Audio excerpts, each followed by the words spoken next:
Hola, soy Pablo Redondo, soy doctor en Sociología de las Políticas Públicas y Sociales por la Universidad de Zaragoza y profesor de Sociología en esta universidad. Y voy a presentar unos avances de una investigación que estoy haciendo sobre las políticas de apoyo a las familias en España. Y concretamente me estoy centrando en las políticas de carácter económico, lo que son las transferencias económicas y sobre todo me voy a centrar especialmente en las deducciones fiscales.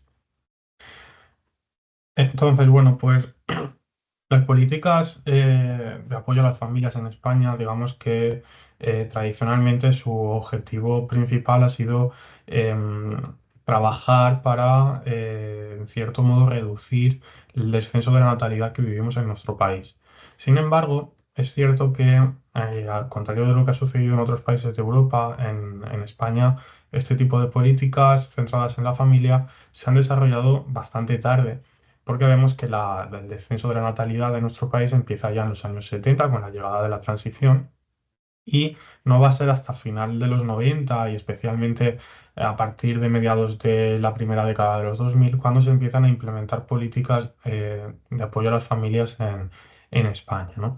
Em, entonces, bueno, básicamente la historia de las políticas de familia ha sido es bastante reciente y además, pues también nos encontramos con que se empiezan a desarrollar sobre todo a principios de los 2000 y al poco tiempo llega la crisis económica y al final estas políticas que habían sido las últimas en llegar, que estaban un poco consolidadas, pues al final son las que las que se estaban todavía desplegando, las que habían menos recursos destinados a ellas. Entonces fueron de las primeras políticas que empezaron a sufrir recortes, ¿no? En la época de la crisis económica. Hablamos, por ejemplo, en aquella época, pues era, igual recuerdan el famoso cheque bebé que se aplicó a nivel estatal, pues como con la llegada de la crisis desapareció.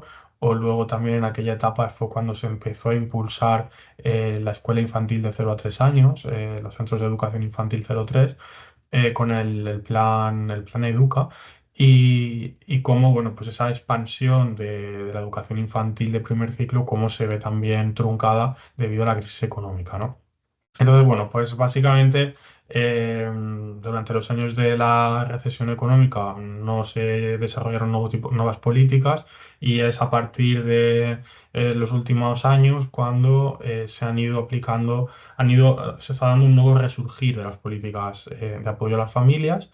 Y bueno, pues un poco mi investigación se enmarca en ese contexto, ¿no? Básicamente lo que estoy haciendo es analizar cómo ha ido evolucionando las políticas de apoyo a las familias, de justo en el momento previo a la crisis económica, que sería su momento de mayor expansión en su fase inicial, cómo se han ido viendo afectadas a lo largo de la crisis económica y la última parte de la investigación que estoy desarrollando ahora se está centrando en cómo se están expandiendo, o bueno, cómo después o sea, básicamente cómo las políticas de familia el papel que ha jugado durante la crisis económica y qué respuesta se está dando ahora mismo desde el Estado a nivel de políticas de familia para afrontar esta nueva etapa después de la pandemia, ¿no?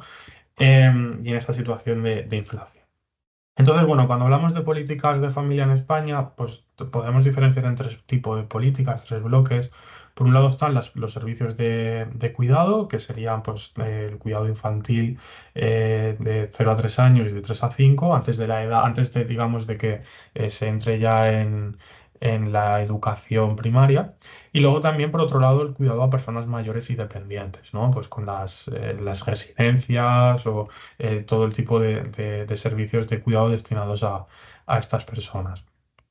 Por otro lado estarán las prestaciones económicas, que diferenciaríamos entre las deducciones fiscales y luego las prestaciones directas, como pueden ser la prestación por nacimiento o por hijo a cargo. Y por otro lado, tendríamos otro bloque que serían los permisos y la flexibilidad laboral. Los permisos de natalidad, por cuidado, que serían las excedencias, reducciones de jornada, ¿no? Entonces, digamos que, bueno, dentro de estos tres bloques de políticas de familia, digamos que estos serían los tres tipos de políticas así en general que dispone el Estado para apoyar a las familias. Yo me voy a centrar específicamente en estas, pero sí que vamos a contextualizar primero cuál es la situación, ¿no? De las políticas familiares. Entonces, tradicionalmente se empiezan a concebir las políticas familiares como una forma de, digamos, centrada sobre todo en impulsar la natalidad, ¿no? Entonces, las políticas clásicas son las ayudas económicas para aquellas familias que se convierten que tienen una descendencia, ¿no? Un hijo, una hija. Sin embargo, pues recientemente se ha ido cambiando un poco el discurso porque estamos viendo que realmente, si bien las razones económicas, cuando analizamos los motivos por los que se tienen menos hijos de los que se desean, si bien las razones económicas tienen cierta importancia, vemos que realmente el motivo principal por el que se tienen menos hijos, se tienen más tarde, es por las razones laborales o de conciliación de la vida familiar y laboral, como las dificultades para conciliar son una de las principales barreras que se encuentran las familias en nuestro país a la hora de tener hijos. Esto además vemos que pues la brecha, una parte de las desigualdades de género en el ámbito laboral se deben en gran medida a las dificultades para conciliar. Vemos cómo a la hora de cuando se pregunta sobre cuántas, estos son según datos del INE, cuando se pregunta a las mujeres que han tenido hijos, si el hecho de tener hijos ha tenido algún efecto sobre su carrera laboral, el 20% indican que se han visto obligadas a reducir el número de horas de trabajo para poder conciliar, ¿no? Entonces han tenido que reducir jornada o acogerse a excedencias incluso, que al final esto pues supone digamos, un freno en su carrera laboral. Esto también supone pues reducir la jornada, también implica reducir el sueldo y también pues ver truncado a futuro el poder ascender, ¿no? O tener un desarrollo laboral pues más lento, ¿no? Para seguir ascendiendo a puestos que implican una mayor, una mejora económica, ¿no? Luego, por otro lado, vemos que hablábamos de que el Estado dispone, una de las políticas que tiene sería las reducciones de jornada o las excedencias también laborales, ¿no? Pues bueno, vemos que al final son medidas que están profundamente feminizadas. Las excedencias laborales en el año 2022, el 70% de las personas que se acogieron a ellas eran mujeres. Eh, y esta cifra se ha reducido. En el año 2018 eran el 90%, ¿no? Entonces, bueno, vemos cómo al final hay una brecha de género que en muchas ocasiones las políticas públicas no solo no son capaces de reducir, sino que incluso en ocasiones hasta, en cierto modo, la sustentan, ¿no? Puesto que al final las excedencias, al ser políticas, al no estar remuneradas, pues bueno, al fin y al cabo suponen digamos, un agravio contra las mujeres que se acogen a ellas. Entonces, bueno, al final estamos viendo que harían ciertas limitaciones de las políticas familiares que están en ocasiones fomentando o sustentando esa desigualdad de género. Y bueno, pues están dando cambios y como a partir del año 2017 en nuestro país se empiezan a introducir, se han ido introduciendo cambios en los permisos por cuidado a menor, ¿no? Lo que antes eran los permisos de maternidad y paternidad se han unificado en un único permiso, que desde el año 2021 han alcanzado ya el punto en el que son iguales, ¿no? Tanto las madres como los padres disponen del mismo tiempo para cuidar de sus hijos en el momento en el que se da el nacimiento. Entonces, bueno, pues estamos asistiendo a un cambio de tendencia en las políticas de familia. Y yo lo que pretendo es analizar si ese cambio de tendencia también se está trasladando al ámbito de las políticas económicas de apoyo a las familias. Entonces, en este sentido encontramos que España, si nos comparamos con el resto de países de Europa, pues vemos que está pues, bastante por debajo de nuestros países de alrededor en lo que es el gasto que se hace en políticas de familia. Sin embargo, sí que hay que tener en cuenta de que este gráfico, bueno, pues en cierto modo tampoco sería justo compararnos en igualdad de condiciones en el sentido de que en España tenemos también un poco la salvedad de que la gran parte, la mayoría de las políticas, por lo menos en lo que son las deducciones fiscales, que vemos aquí que son muy pocas, no se aplican a nivel estatal, sino que son las comunidades autónomas las que aplican en mayor medida esas deducciones fiscales, ¿no? Entonces, digamos que esta parte morada de deducciones fiscales sería más alta en función de la comunidad autónoma en la que nos encontremos, ¿no? Pero no obstante, eso no quita que, bueno, que nos encontramos un poco a la cola en lo que son en la inversión en políticas de apoyo a las familias. Concretamente lo que he hecho ha sido el recopilar todas las políticas económicas, tanto deducciones como transferencias que hay en las comunidades autónomas para ver, porque al final en España tenemos un poco esa dificultad a la hora de analizar las políticas de familia, es que cada comunidad autónoma tiene una cobertura completamente distinta, ¿no? Entonces, bueno, al final vemos que las políticas que más se financian, las ayudas económicas que más hay, son las de nacimiento o adopción y acogimiento de menores, es decir, todas aquellas que van a ampliar la familia.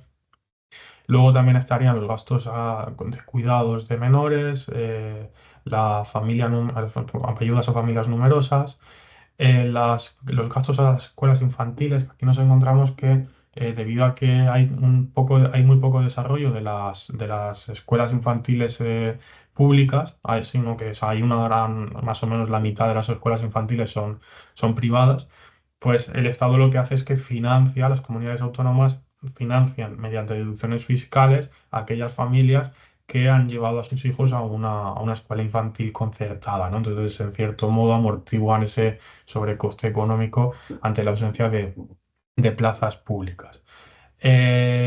También hay ayudas a familias monoparentales, a familias de adoptantes, también hay deducciones fiscales en algunas comunidades autónomas por conciliación y por permisos y excedencias, ¿no? Pero vemos que al final predomina el fomento de la natalidad frente a la conciliación. Entonces, bueno, lo que he hecho ha sido analizar, siguiendo un poco una metodología en la que lo que planteo es que hago una comparación de las comunidades autónomas según el nivel de recursos y la accesibilidad de sus ayudas. Entonces analizo cada comunidad autónoma, cuántas prestaciones tiene y la cuantía económica de esas prestaciones.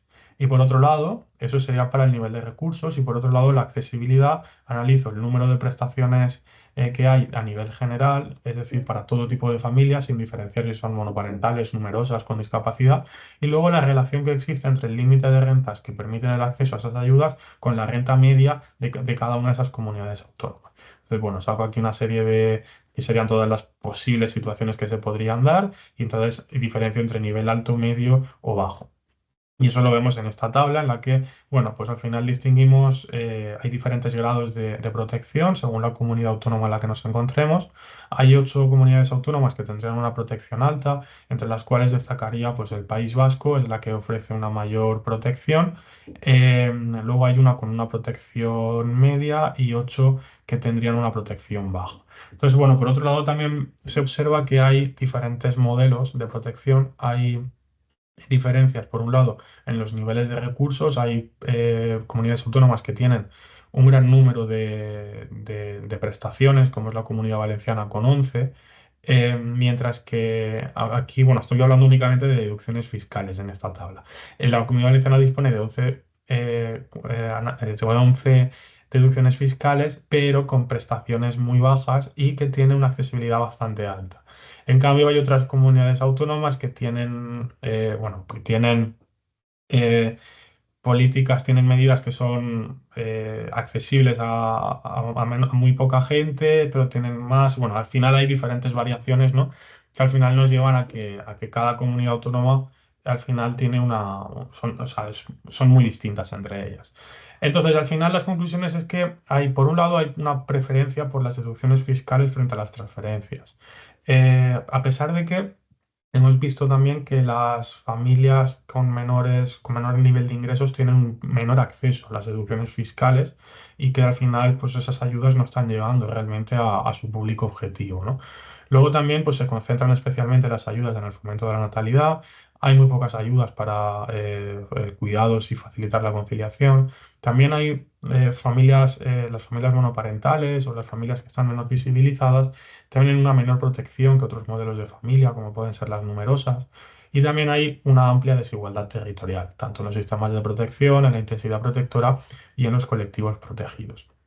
Entonces, bueno, también, por otro lado, pues tenemos que pasar de la natalidad, terminar de pasar a la conciliación, que se está yendo poco a poco a implementarnos más, al ir más hacia las políticas de conciliación, tenemos que aplicarlo también a nivel económico y ya no solo quedarnos en la conciliación, sino también en la corresponsabilidad, fomentar que el reparto de cuidados entre los miembros de la unidad familiar sea equitativo. Y además, las políticas familiares deben incorporar la igualdad de género, los cuidados de calidad, reducir las tasas de pobreza infantil y también al final ayudar a las familias a que alcancen el nivel de fecundidad deseado.